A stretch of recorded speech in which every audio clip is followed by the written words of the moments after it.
Hello friends, मैं हूं गौरव और आप देख रहे हैं mister and Mrs LLB YouTube channel.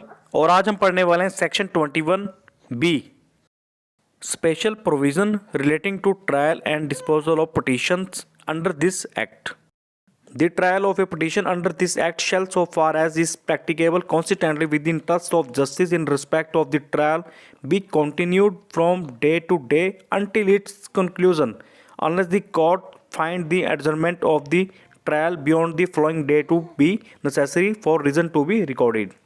इसमें क्या बताया गया? इसमें बताया गया कि जो भी सेक्शन 21 जो बी है इसके अकॉर्डिंग जो भी ट्रायल चलेगा, कोई पिटीशन फाइल होती है, डाइवोर्स की होगी, ठीक है, सेक्शन 9 की हो जाती है, या कोई और पिटीशन है अंडर दिस एक्ट, ठीक है, कोई भी जो पिटीशन फाइल होगी जो उसमें ट्रायल चलेगा, जब तक ट्रायल पूरा ना हो, ठीक है, पिटीशन के अंदर, तब तक केस चलेगा। ऐसा नहीं है कि आप मतलब पिटीशन आपने फाइल कर दी और केस चल नहीं रहा, या फिर जो पिटीशनर है वो विड्रॉ कर सकता है पिटीशन को, लेकिन जब आपने पिटीशन फाइल कर दी तो कोर्ट की ड्यूटी है ये, जो आपकी पिटीशन है उसका ट्रायल पूरा कंक्लूड होने तक चलेगा, ठीक है।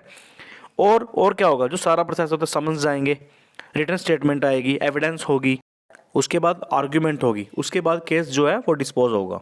लेकिन अगर कोई बीच के अंदर कोई भी ट्रायल जब चल रहा है उसके बीच में अगर कोर्ट कोई डेट लगाती है, ठीक है, किसी प्रोसीडिंग के लिए कोई रिक्वेस्ट आती है, कुछ है, तो कोर्ट को वो रीज़न रिकॉर्ड करना पड़ेगा कि क्या रीज़न है जिसकी वजह से डेट लगाई गई है।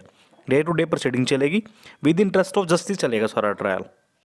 Section 21B(2) Every petition under this act shall be tried as expeditiously as possible and endeavor shall be made to conclude the trial within 6 months from the date of service of notice of the petition on the respondent।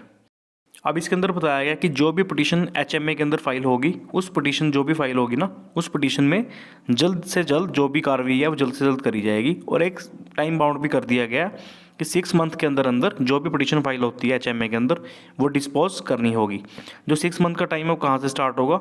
जब court में petition file होगी, petition file होने के बाद समन issue होंगे respondent को, जो दूसरी पार्टी है, जब समन उसको इशू हो जाएंगे उसके बाद सर्विस उसकी हो जाएगी, उसके बाद जो है 6 मंथ का टाइम स्टार्ट हो जाएगा।